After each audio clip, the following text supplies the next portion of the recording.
Good afternoon, everyone, and thank you for joining us for our webinar today. We have a fantastic speaker today, so I'm really looking forward to hearing from him. My name is Jeff Model. I'm the founder of CG Architect, and I'll be moderating today's session. Before we begin, though, I'd like to introduce Jeff and then go over a few housekeeping issues with the webinar. So Jeff has 16 years of experience in a variety of roles in the industry and is a registered architect in the state of Connecticut. He currently holds the position of regional VDC manager at Turner Construction. Many of you may already know Jeff as the Revit Kid, which is a worldwide online resource for all things Revit and BIM, and perhaps through his BIM After Dark community. If you notice in the interface, there is a Q&A section, so feel free to use that at any point during the webinar. We will be trying to answer as many questions as we can during Jeff's talk, but we'll also reserve about 15 minutes at the end as well to go over any questions. And if we don't get to your question, not to worry, we will be following up with anyone by email. And with that, I'm going to hand it over to you, Jeff. Awesome. Thanks, Jeff. I love the whole Jeff thing. It's great. I always love meeting other Jeffs in the world. So thanks for having me, guys. This is awesome. Welcome, CG Architect world. I'm hoping that what I show you today is a little eye-opening for you on different uses for virtual reality and in conjunction with Enscape. And so I'm going to go through a little bit of a history of kind of how I came about using Enscape, but also using virtual reality the way that we do at Turner Construction. And I think you'll see how it ties really nicely with my background and my experience. So first thing, I gotta share my buddy here. This is Phil. He's the building inspector for a town here in Connecticut. And as you can see, he's having an absolute blast right now using VR. And I show this to be funny, but also it is the overwhelming theme of virtual reality in the real world. And what it's doing is it's turning meetings that may normally be brutal, painstaking, hour-long meetings for looking at things like I don't know, exit signs into something fun, interactive, and collaborative. And so, as you can see, I mean, and you'll see throughout this presentation, you've never seen so many people smiling during work meetings. It's pretty impressive. So just a little bit about myself. As Jeff mentioned, I am a registered architect. I'm here in the state of Connecticut. I've gone through multiple degrees. I'm a master of architecture. But you know, first and foremost, I consider myself to be an architect. So my background is in architecture. I worked as a 16-year-old. I worked at an architecture firm, and I haven't left the construction architecture design industry since. Working at multiple places. My current role is as regional VDC manager of Turner Construction. I've been there for almost 6 years now. As you can see, I also teach at the University of Hartford. I run the RevitKid.com as well as the BIM After Dark community and a live stream on YouTube that's 9 months in the making now. 34 episodes I think we're at. And that you can find just Google on YouTube. It's a live stream every week. It's a lot of fun. But really, my background as you go through it, it lends me to where I am today and what I'm going to show you, which is I am an architect. I'm very interested in design and aesthetics. Meanwhile, I'm working for a construction company. And so it's kind of an interesting contradiction, but at the same time, it's extremely valuable, I think, to have that sense of design and pride into making things look good, not just making things look. And that ties into this virtual reality and this immersive experience. A little bit about myself, just because I am a human being, so I figured I'd share it with you guys. I am a husband and a father. My son is 2 years old. My door is currently locked, but if you hear smashing on the background, it's him trying to get in. I love fishing, golf, and Manchester United, who anyone who's a fan knows they're playing right now. And before I logged on, I checked, and it sounds like they're doing pretty good. So pretty awesome. But there's a picture of my son and I fishing back in August. So when we're talking about virtual reality, the biggest thing to me is immersion. You know, there's really no reason to put the goggles on unless the person using the goggles feels like they're there, right? That's the whole goal with this. And so when I was sort of approaching the idea of using VR within a workplace, which this was Turner Construction, so you know, these are serious people with serious roles and serious jobs. It's trying to figure out where the blend is between, is this a gimmick or is this valuable? Is this serious? Is this fun? And you got to kind of go, you got to kind of play between all of those. And so what I decided to do today is I'm going to show you a bunch of examples a ton of examples actually of real world virtual reality meetings for very specific purposes. But I wanted to sort of pinpoint what I believe are sort of what makes them successful VR meetings, collaborations, performances, whatever you want to call them. And so the three sort of things I took out of here, and again, because now I work for Turner Construction, everything is an acronym. So I figured why not? EFG is our acronym for today. And so what you want for a successful virtual reality meeting is you want to engage everyone, you want to focus on obscure details, and then you want to get the right materials. And so what I'm going to do is I'm going to show a bunch of examples, explain the stories behind them, show a bunch of great real world or live examples of VR. And within them, I'm going to sort of focus on these ideas and point out, how they made the scene more immersive and in turn more realistic. And so we're going to focus on three sort of things. We're going to focus on what we call mock-ups, prefabrication, and then virtual inspections. So these are kind of the three categories that we've used virtual reality so far. The other thing I want you to notice and sort of take into account as we're going through this is I started using Enscape and virtual reality back in 2016. So what you're going to see is some of these examples are actually from 2016. And so what I thought was kind of cool while I was putting this presentation together is watching not just the growth of sort of how we built our models and our scenes, but also watching the development of Enscape. Because for those of you who are familiar with Enscape, it hasn't been around much longer than 2016. I mean, yeah, a few more years, but the reality is like there was a solid release in 2016, and it's been 4 years. So you can see the development of this program on top of the development of our skill set and the way we're going about it. So the first I'm going to focus on right now are mock-ups. And so right here, we're going to focus on a healthcare project, which is Yale New Haven Hospital here in Connecticut, which is where I'm located. And this building right here is the NICU, the Neonatal Intensive Care Unit. And just to go through the story a little bit, this is kind of what was the current mock-up process. So the architect on this job actually was using AutoCAD and wasn't working in 3D. And so they had their CAD drawings on the bottom right-hand side. They have material boards on the top right-hand side. And then the owner asked us to mock up an in-place sort of mock-up to get a sense of scale of this nurse's station. And this is basically what was there. Well, the owner was not thrilled and wasn't really making any decisions on this rigid insulation mock-up and sort of tying everything together. The other thing about this is this desk was repeated 4 times per floor on 4 floors. So we had to build this desk 16 times. So we wanted to make sure we got it right. So fast forward to Enscape jumping in. Here's kind of what the VR view looked like. And you can see we have real materials, and then we have a Revit model that we built. And I'll get into more about that actual project, but I did want to show, the tools we're using on all of these examples are Revit, Enscape, and the HTC Vive. And the reason we actually chose Enscape, remember this was 2016, so this was 4 years ago, almost 5 years ago now. And I went through the process of testing out anything that existed that I can bring Revit models into VR. And the HTC Vive was a no-brainer because anyone who's dealt with VR knows that it is extremely easy. It is plug and play. And so I've kind of stuck with it since then. I don't know if the Oculus has gotten any easier and more plug and play, but either way, it was plug and play. The other thing, Enscape sat on top of Revit, and in one click, which I'll show you here, we were able to jump into the models. There was no exporting, opening, setting, all of this stuff. It was basically, boom, you've got your file, you click start, and then you were in Enscape. But for me, remember, I'm an architect and I care about how things look, not just how they work.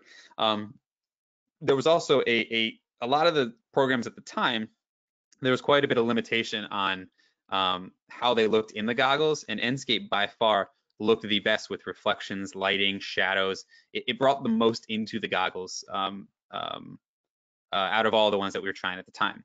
Actually, it's kind of funny. I'm watching this, and as you see, this is Enscape 2.1.1. So they're on 2.9 now, if you're not familiar with it. So it's pretty funny to see the development.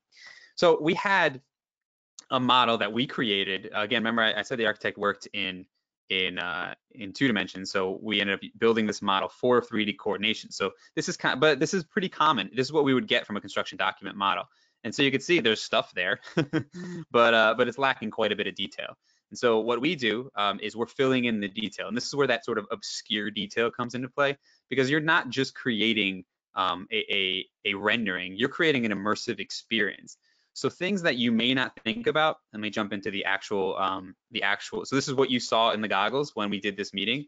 The things that you may not be thinking about are exit signs, Wi-Fi, WAP things on the ceiling, smoke detectors, diffusers, light switches, room numbers. You go through the list. It seems crazy, but at the same time, when you're standing in a room, those are the obscure details that are making stuff feel more realistic. Okay, so as you go throughout this, I want you to sort of pay attention to those things because they may not necessarily be important. Sometimes they are, and you'll see from our inspections they are. But they add such a level of realism and immersion to these scenes. So before that stops looping. So what we did is we actually mocked up that nurses station, and then we went out. This was actually the very first VR meeting we ever had back in 2016, and you could see one of the head nurses has the goggles on. You could see Turner, some Turner folks, some more nurses, some of the administration of the hospital, a few others there. Actually, this picture kind of cracks me up because the woman sitting in the middle with the glasses on, looking down, is the architect, and I don't know. Usually we have a very good relationship with the architects, but she just doesn't look very happy in this picture for some reason. Either way, so what we did is we put the nurses, the administration, and the design team in the model, and basically got feedback. And the cool thing about it is with that rigid installation mock-up, or even if this was a full mock-up that we developed, changing and modifying based on feedback would be extremely difficult to do if we were to build it, in place. We'd have lead times, we'd have, and it'd also be expensive. We'd have time, materials, etc. So what we were able to do with design options in Revit is we could filter through options. We worked with the design team. We created options, and we were able to filter through them. And then we could also go back and forth to see what changed within it. So some things that popped up here, again, talking about obscure details, there was a printer that was sitting on the desk that was actually blocking the view for nurses. So you think about that, it's like that would never come up unless the printer was on the desk and the nurse was sitting in the chair, and that's what we created in VR. A couple other things were changing the spacing of the chairs because there was a few nurses that mentioned they had this blue binder that every nurse carried around, and they needed to put that next to their computer. So if you had 3 nurses sitting around this desk and they put their blue binder down, there wasn't enough room for it. And so those are the things when I'm talking about obscure detail that really, to me, sold the idea of, oh, this is great. Okay, so naturally, we ended up modeling almost that entire floor. We ended up going all throughout the hospital. We've gone numerous times to this hospital for different spaces.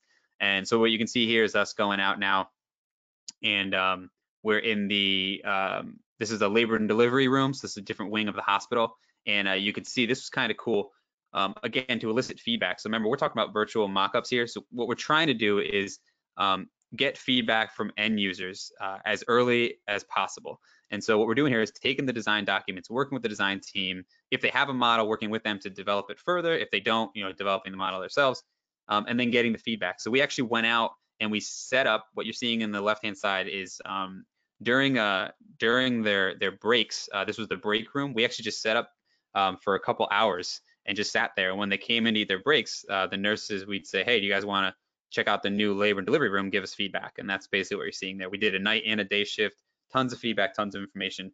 Then we get to filter it, go through it, and modify it, and then we can pop it out, in a new setup.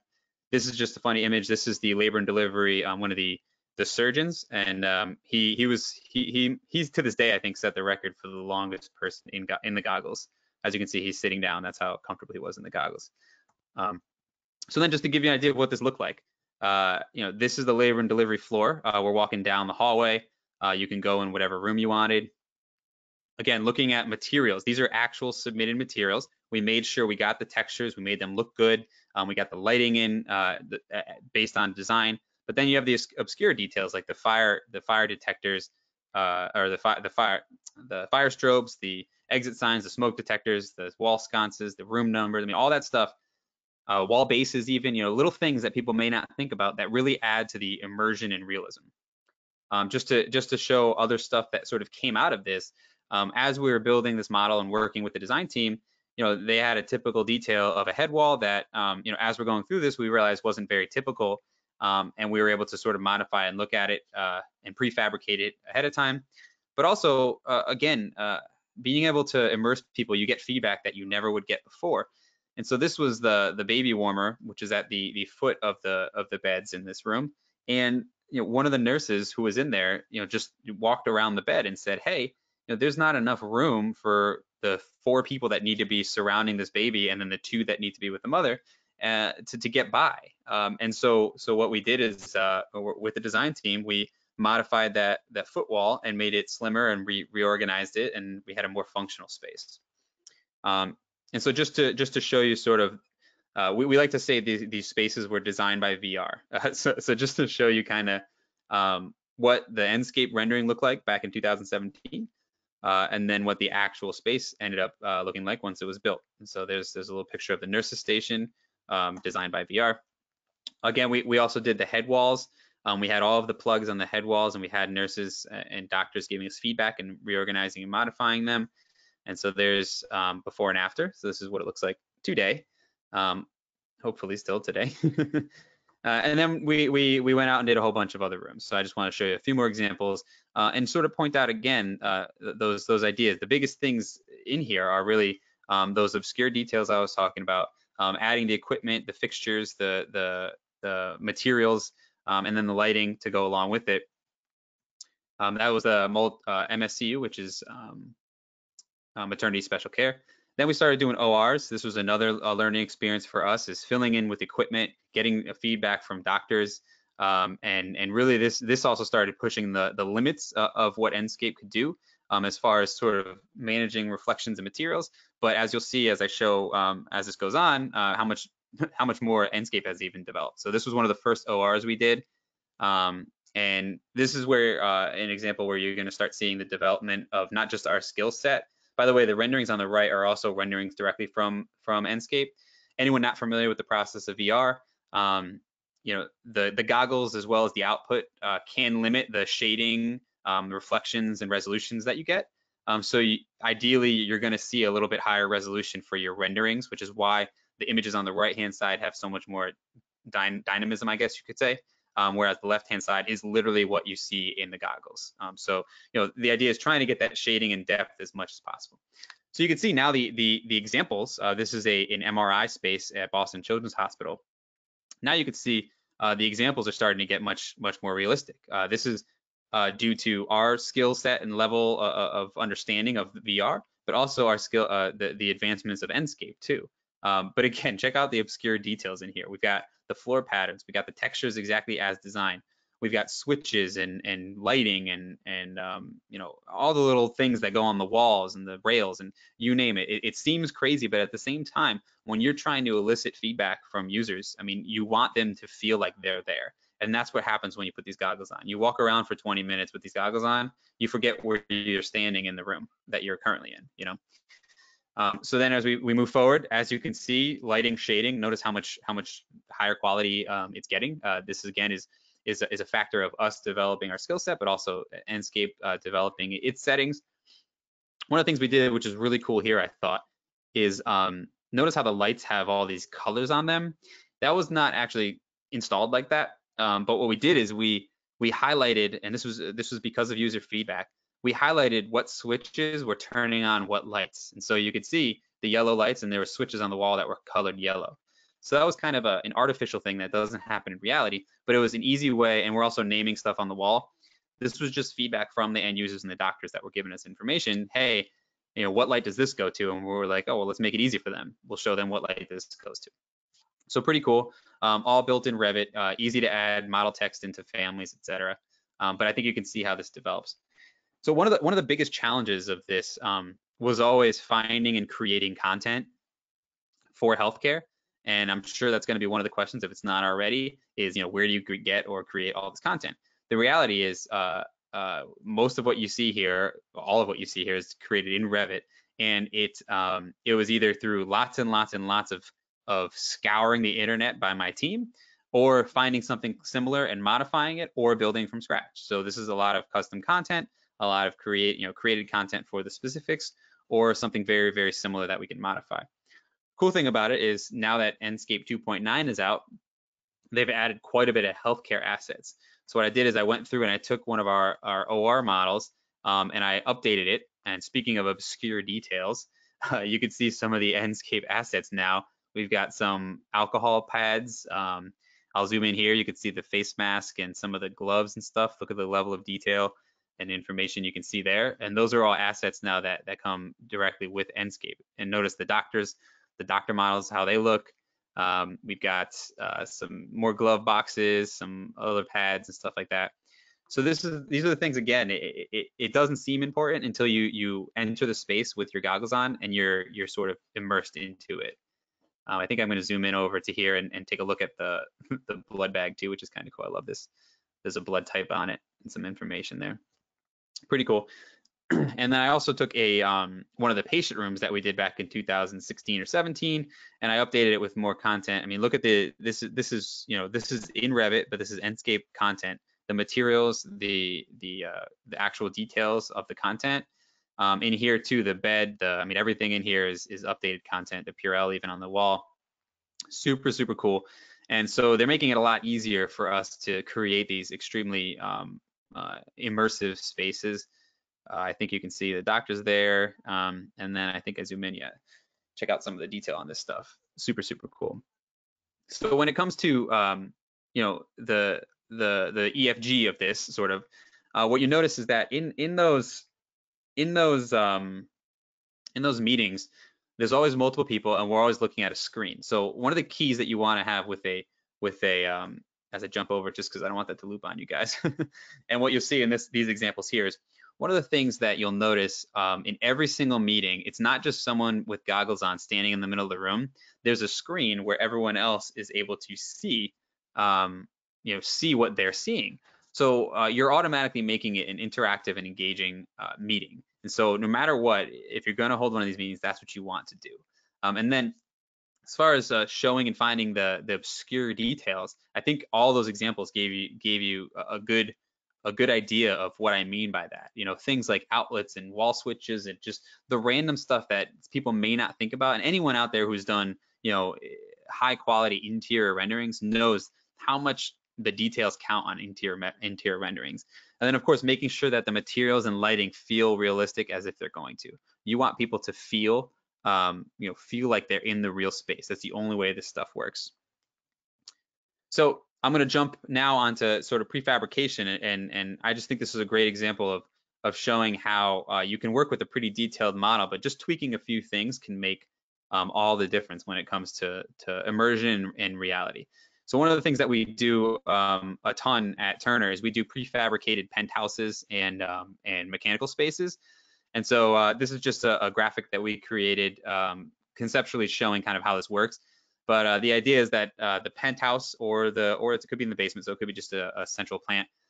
Either way, it comes on skids, pre-built in a factory, and then they're basically just ticked together or tied together on site, and then you essentially have a mechanical plant in a weekend up and running. It's crazy, and we awesome tool. But because we're doing this prefabrication, we're building pretty in-depth models with our subcontractors and the manufacturers, and we want to use those models to the best advantage that we can.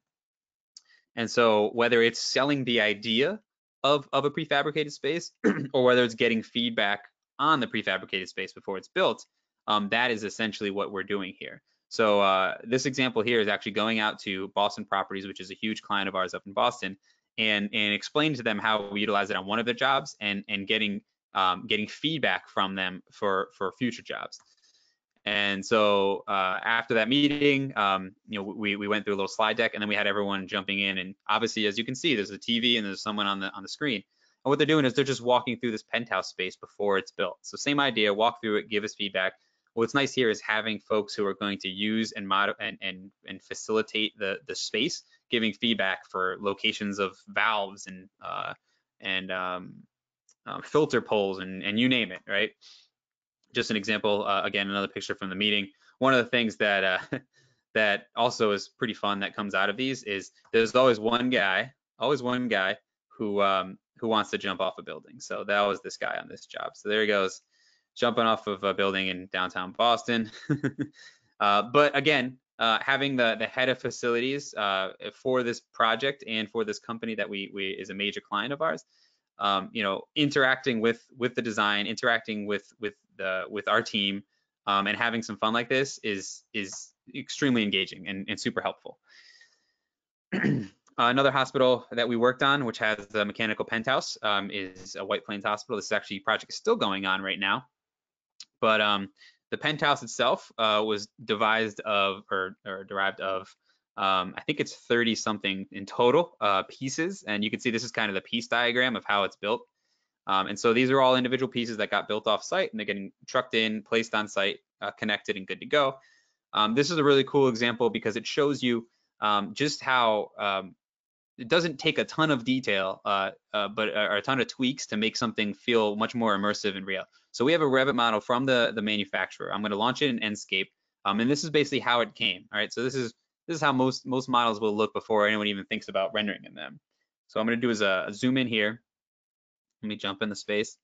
All right, so there you go. So, I mean, it gives you the idea of what's going on. In theory, you can look around, you see the steel posts, you could see, you know, some duct work, you could see all the stuff, right? And this could get the job done, right? In reality, you could jump right in and you got yourself a space that could possibly elicit feedback, right? But when you think about those tips that I was explaining, you know, things like obscure details, in this one, materials, lighting, you know, how much those can affect the feeling of reality in these spaces. Now I'm going to jump into our actual VR model and what it looked like, and you can get a sense of the difference between that and this. So there you go. So this is the exact same model. You know, obviously I put some walls on the outside, but notice the lighting, notice the materials, notice the coloring, the detail, like striping on the floor to show the walking paths. You know, text where it needed to be. You know, removing some of the obscure information that we didn't need, like areas to pull, vents, and all this other stuff. But this is the same model. This is the exact same model that I just showed. You can see on the floor we put text that shows, you know, the boiler numbers and all this good stuff. We tried our best to modify the materials of MVP. Anyone familiar with Revit knows that if you didn't build a model and you don't have certain information, sometimes it can be really difficult to change the materials of some of those. But either way, we did it enough to really give you feedback. And so we had these guys running through this model, giving us feedback and all kinds of great information long before they started fabrication in the factory offsite. And so pretty cool, great example, I think, of how those details come into play. Just a little video to show how many times we've done this and how successful it's been. And again, for most of these, we're either doing animations like you're seeing here that show the concept of it, or we're having them immerse themselves to get feedback once they're sold on the idea. So it's pretty cool example of how VR can engage owners and clients in areas that you might not even think of, like something like prefabricated mechanical penthouses. So this one, virtual reality and inspections, are examples that I'm most excited about. Anyone who saw, I did a blog post on the Enscape blog about this, you're going to see a whole bunch of new content based on that blog post. So hopefully the two tie together and you'll be pretty pumped about it. But as an architect myself, who lived both on the architecture and the construction side of the industry, you know, inspections and punch out and punch lists, whatever you want to call it, can be an extremely painful process, especially when it comes to building officials, right? Nothing against building officials. It's just they usually don't have enough information about the project ahead of time, and they usually don't really give you the feedback you need until it's too late, right? Usually they're coming in the job when we're done and we've just polished off the last piece of marble, and they come in and they're looking around and they're saying, hey, why is that exit sign there? Hey, why is there no shutoff for this valve, etc., right? And it's just the nature of the business and how it's set up. So what we decided to do is use this idea of virtual mockups and use it for virtual inspections. Let's take the spaces, build them out to the level of detail needed to get information from the building inspectors, the fire marshals, the health inspectors, and let's jump them in the space and get the feedback early. So the first example we did this on was a high school, Stratford High School here in Stratford, Connecticut. You can see the existing high schools on the right-hand side. On the left-hand side are existing fields. So what we're doing there is actually what we did there, that's completed now, an $80 million addition, and then there's a $60 million renovation. And we're actually just finishing the $60 million renovation part now. The $80 million addition is done. So pretty cool, big school, obviously. But an example where we had authorities having jurisdiction that seemed like they would be extremely interested in this, and we brought it up to them, and they were gung ho about it. So what did we do? We started in the kitchen, or the servery, the kitchen, and the cafeteria, and we basically said, hey, we want to locate things like fire strobes, fire poles, fire extinguishers, ancillary poles, gas shutoffs, exit signs, whatever. And we want to have the building inspector and the fire marshal. We want to have them put the goggles on and give us feedback on those items. Okay. The cool part about this is essentially where the job was when we did this meeting. Okay. So as you can see, we're finished pretty much with the slab and the foundation, and we're building out steel. This is a CMU building as well, so I don't even know if we started CMU. Let me see. We might have just started CMU on the other corner of the building. Okay, so this is the cool part about it. We've got the health and safety inspector, the building inspector, and the fire marshal giving us feedback on this project while it's at this stage. Okay, which means we can also react and modify if needed before we build things, and that's key. So what does it look like? Here's the space being rendered in Enscape. You can see there's the cafeteria, here's the servery, and then we'll jump into the kitchen area. We added everything we possibly could as far as detail is concerned. All the equipment, splash guards, poles, electrical management, etc. You can see even the TVs, all those details we're talking about. We also made sure the materials are exactly as designed. So we work with the design team. Actually, right now in this image, that's the lead architect on the job, Lisa, and they were great in working with us. They actually had a pretty developed model, which is awesome, and we didn't have to add too much to it, other than making it look really pretty in Enscape and all the obscure details and some materials. So here we go. Here's the fire marshal. The fire marshal walking through the building while it was still being built. and it was awesome. They were totally involved. They gave us some great feedback. You can see he's going to the stairs here. We had multiple meetings, and we basically told them, hey, put the goggles on, and we want you to walk through the space as if it's final. By the way, this is a rendering of the space in Enscape at the time, just to give you an example of what the original cafeteria space looked like. And then here's a little walkthrough of it. And it's one of those things, as I mentioned before, where we don't have to put the napkins and the salt and pepper shakers on the table, right? We don't have to put ketchup on the garbage cans. But it's those little things that when you're asking someone to experience the space as if it's complete, that help you do that. And they're not even, sometimes they point it out, but the reality is they feel like they're in the space. And they're just looking at things that they need to. So fire marshal's going in, he's looking, he knows he walked in a room. I want to look back and I want to see if there's an exit sign. I want to look at this. I want to look at polls, et cetera, et cetera. Super successful. So I'll talk about some of the things we found during that. But just an example, we went throughout that building. It was so successful that we ended up doing classrooms. Here's another Enscape rendering. Here's what it looks like in VR. You can see here emergency shutoffs, clocks, whatever. Just an example of what that looks like. Fire extinguisher cabinet. Of course, we had to put the American flag on the wall, switches, etc. We had them walking through all these spaces and giving us feedback. Some of the things that we found that we ended up moving and modifying because of the feedback are, for example, this is in the cafeteria.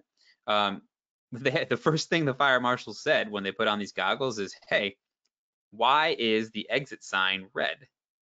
And we said, "What do you mean? It's spec'd as red." And the architect was in the room, and they said, "It's spec'd as red. We were told it's red." He said, "No, we're all green." And so think about that. If we went through the process and he never actually entered the building until we were done, we would have had to change the color of every exit sign of the building. The fire pole station was on the other side of the column, and he wanted it moved. He didn't like the reach of it.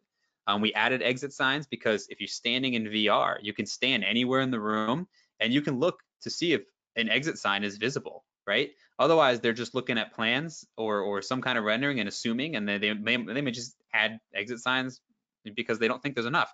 Here, he stood in the room and he looked back and he saw and he wanted to move an exit sign because it wasn't going to be visible.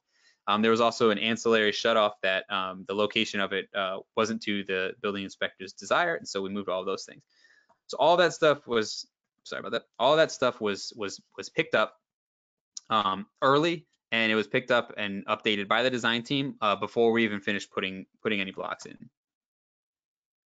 So then we move on to phase 2, which is pretty exciting. That project was done. Here's phase 2. You can see the building's demo. There's a bunch of renovation, and so we actually ended up doing a few more spaces. This had a gymnasium and an auditorium, which are obviously extremely important spaces for fire marshals and building inspectors. And this is kind of what the raw model looked like. As you can see here, the raw model from the architect had a decent amount of detail, and so you can see there's a gym on the left and the auditorium on the right. But it's a great space to to look at for this information. And so I actually don't have a recording of the final model with all the details because I wasn't able to get it from the team in time. But what I do have is this awesome image of us going out there. And what's really cool is on the left-hand side is the fire marshal inspecting the cafeteria the very first time that we did it. On the right-hand side is the same people inspecting the new building in the cafeteria that we built with them that he inspected first. So kind of a cool full circle moment. And remember I talked about engaging? Notice we're in a cafeteria now. This is pre-COVID, so we were able to have a lot more people. And we're on a projection screen. We have whatever the person in the goggles is seeing projected on the screen, and look at all the people engaged, looking at it, talking, asking questions.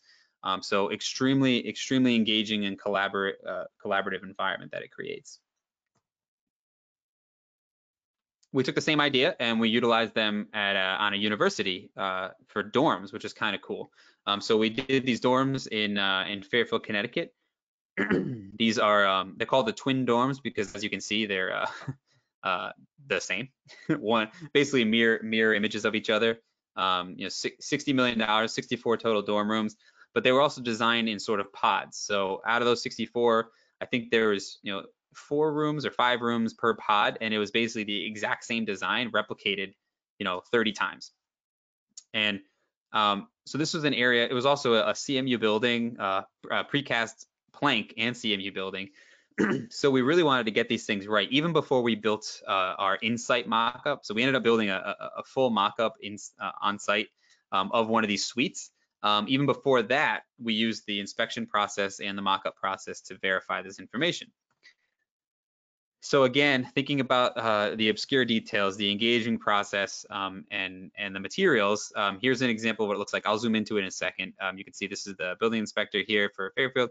Behind him, you can't see everyone else in the room looking at the screen that he's looking at, so engaging in the whole process.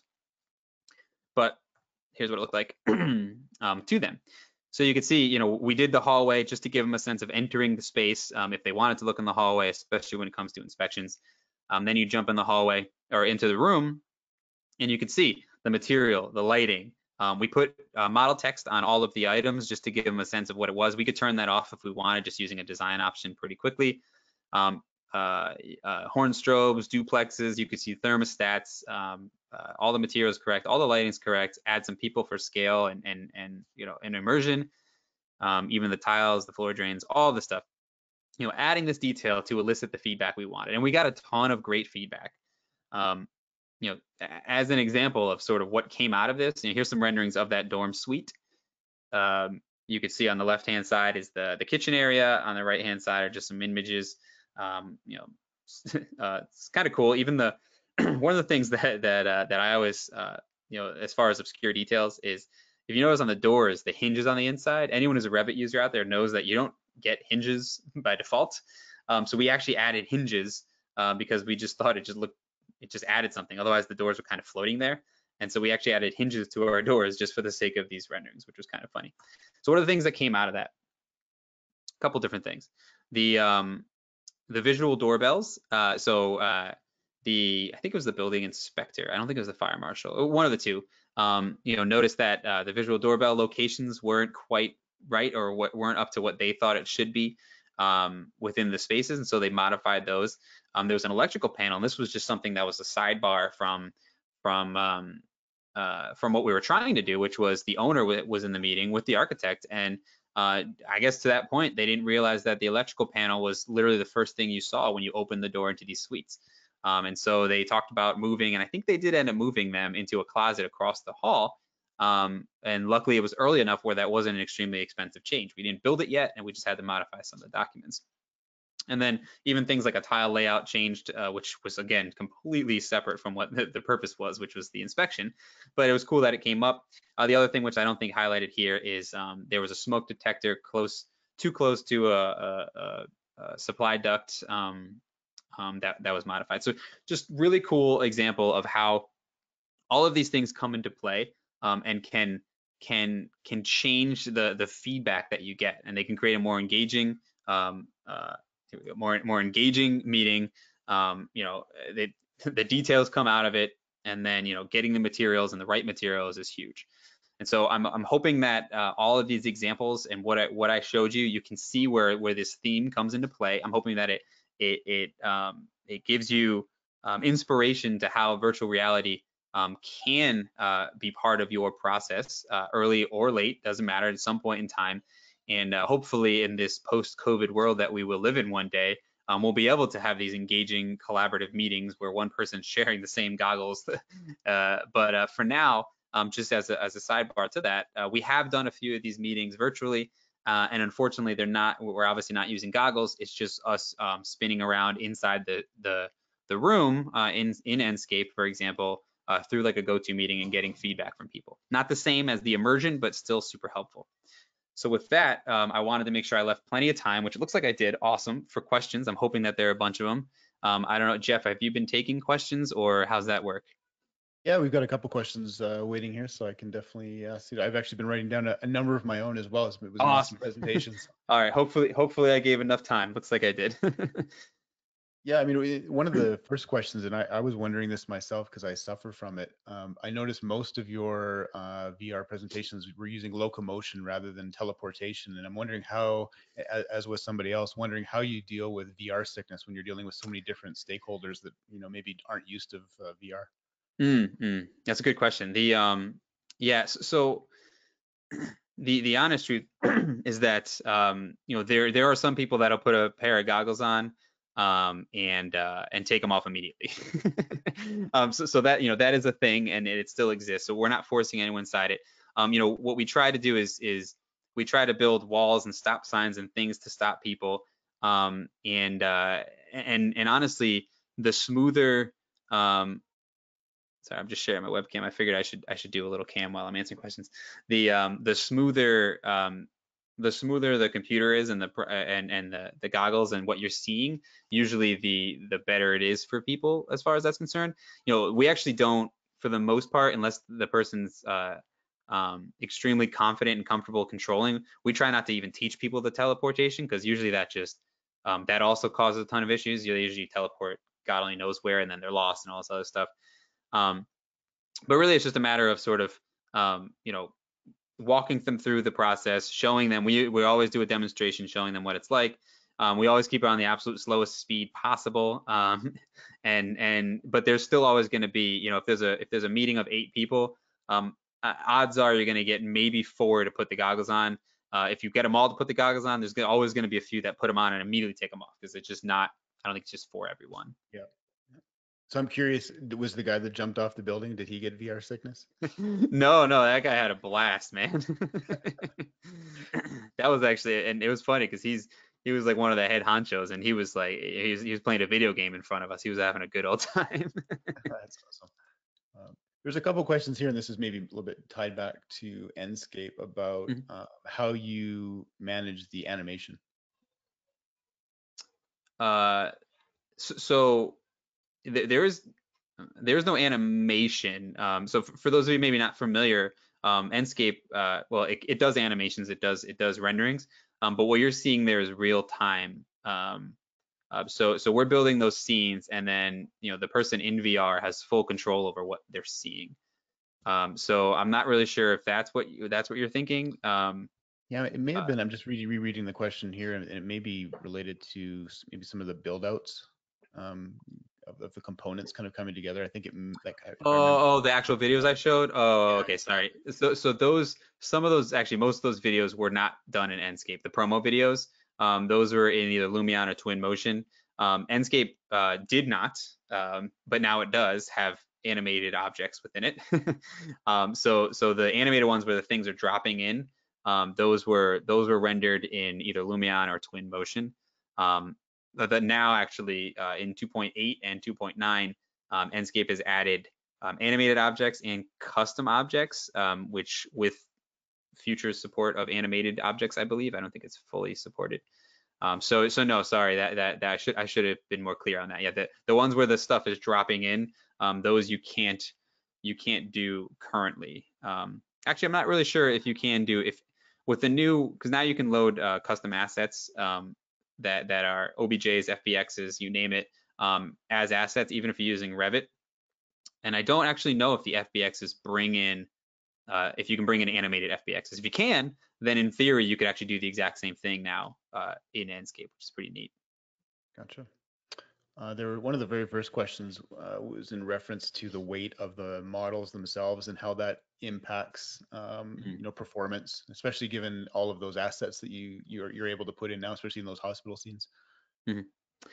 Yeah. So honestly, the weight of the model. I mean, you saw some of those scenes are pretty heavy and they're pretty big. I mean, the MSCU floor was basically the entire floor of the hospital modeled out almost to the level of detail you saw in all those rooms, and that was literally because they wanted to walk it. So once it's loaded, usually the launching of Enscape process will take longer the bigger the scenes are. Once it's loaded, it honestly runs pretty good.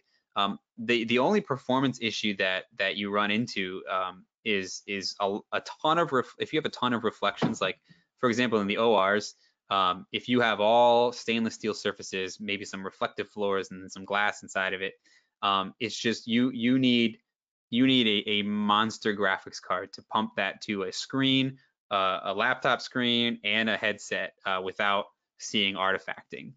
So the actual performance once the scene is loaded doesn't really make a huge difference. It'll take longer to launch Enscape, but once it's open, it seems to be okay.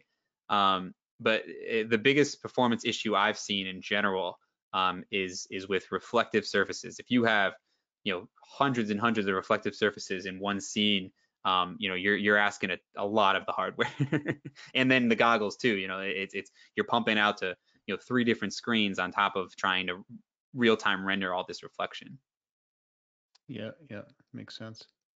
I noticed that, pretty much all of the use cases that you showed, there was so much feedback that was obtained, as they navigated through the environments. I'm curious, how did you manage the documentation of all of that feedback? Did you do that in a 3D environment, or was it just written down by hand and hopefully somebody had to, tie it back to the original 3D model? How did you handle that? Yeah, Usually it was handwritten or typed. In those meetings we typically had, it would be my team, myself and 1 or 2 others from my team. We usually have a project engineer or project manager from Turner or more in the meetings. We'd have the architect and whoever the design team was, and someone within those groups would be the ones taking the meetings. And then we usually had like a debriefing right after to sort of talk about how to do it. And some of them might have, may just be meeting minutes that eventually turned into RFIs and submittals or something. If it was early enough, it may just be notes that the architect got into the drawings ahead of time. We tried a few of the more markup style things, but the problem is it's hard. It's hard when someone else is using the goggles to ask them to also mark things up. It's not getting them to successfully use the goggles is one thing, but then asking them to mark it up. Well, one thing we have done in the past is, because it is built on top of Revit, and we are specifically Revit users, is we depending on the change, sometimes we've even made the changes right there live.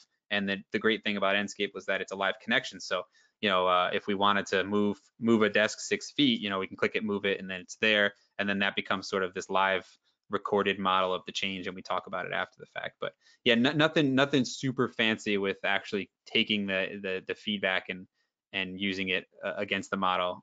More because remember, depending on where this is in the job too, it needs to be documented correctly, right?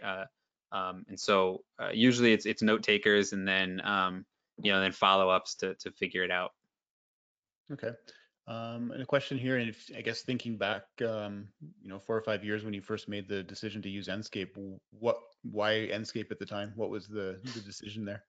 So there was like two or three factors that played into it. So I'm not going to name all the other ones I tried. I literally at the time I tried everything that said I can use a Revit model in in or a Revit model in VR. And so remember this 2016. So there was a few out there, but to me there was ease of use and again, I'm assuming it's easier now, but at the time, even just the hardware side of it, the Oculus for some reason was just like the setup and everything was just not simple. The HTC was just so much easier to set up, but ease of use. So ease of use from the Revit model, and then quality of the rendering in the goggles was my big thing because I looked at it as if we're gonna do this, I don't want this flat PlayStation 1 looking crappy graphics, embarrassing graphics to be our big clients to look in this stuff. So that was the biggest factor that I noticed with Enscape was it's obviously easier to jump into, but it was the only one that came the closest to what you saw on screen is what you saw in the goggles. And it's still to that day, to this day and performance, right? Because there's also some where you might be able to crank up some of those settings, but the goggles, I mean, you go like this too fast and you're looking like my head right now on the webcam. It's just crazy. Very cool. So there's two questions. One is, I guess, two-part because it's very similar to a question I had. And the question is, what do you think is missing currently from VR experiences? And then I guess as a follow-up, what interesting things have you learned from doing these experiences that Hmm. you maybe would have never known until you tried it this way? Yes, so I think what's one of the things that's missing, which is kind of what we alluded to in the very beginning with the animated stuff, is the animated objects is pretty awesome. So the other Twin Motion is one of the programs that we're using a lot for our logistics, big logistics scenes, and we've tested out that for VR, and I have extensive write-ups on sort of comparing the two, and there's pros and cons to each, but the nice thing about that is you can have people walking by you and things moving as you're in it, which is kind of cool. The um, the other aspect is probably to me just you know having the highest quality possible in the goggles. I think goggles have gone a very long way, but there's still a little bit of reduction in flatness to the VR scenes, even in the highest possible settings that you can get. The goggles are getting better, the resolution's getting better. You're going to need monster machines to do it, but I still wish that reality is there. And then as far as what I've learned, I think those 3 points that I mentioned are probably the biggest ones, and that's what we carry through is, and this is in general. I think in visualization too. Anyone who spends a lot of time doing renderings, which I'm assuming is a lot of the audience here, and doing architectural visualization, it's funny that a lot of times the most important stuff isn't even the building. It's like, if you're doing a big tower scene in a downtown city, it's like almost the context around it almost becomes just as, if not more important to making the scene alive and details and telling the story. And interior scenes are no different, and so going through the process, like I mentioned with the obscure details, one of the things that's interesting too is in the very beginning, we were so with the inspection piece, we were so focused on making sure everything that's supposed to be there was there. Like, oh, you missed a pull, oh, you missed a fire pull, oh, you missed this, you missed this. But then we realized that if we're missing something important, the fire marshal is going to pull it, mention it, and then we know that that's an extremely important item to him. If he goes in a room and he's like, well, where's the gas shut off? I mean, hopefully we wouldn't miss that. But so we focused on the obscure details as much as possible, but we also didn't kill ourselves every single thing to make sure for that first meeting we had them there, because sometimes it was stuff that was missing and it might have been on the drawings, but we missed it. Then you can go back and be like, oh, it is there, thank God. But you also know now this is an item that the inspector or the AHJ is extremely cognizant. Every building, everyone out there who's worked with building inspectors or AHJs knows that everyone's got their agendas. There's always one thing that's extremely important to every one of them, and depending on the town and the location, it's going to be something different.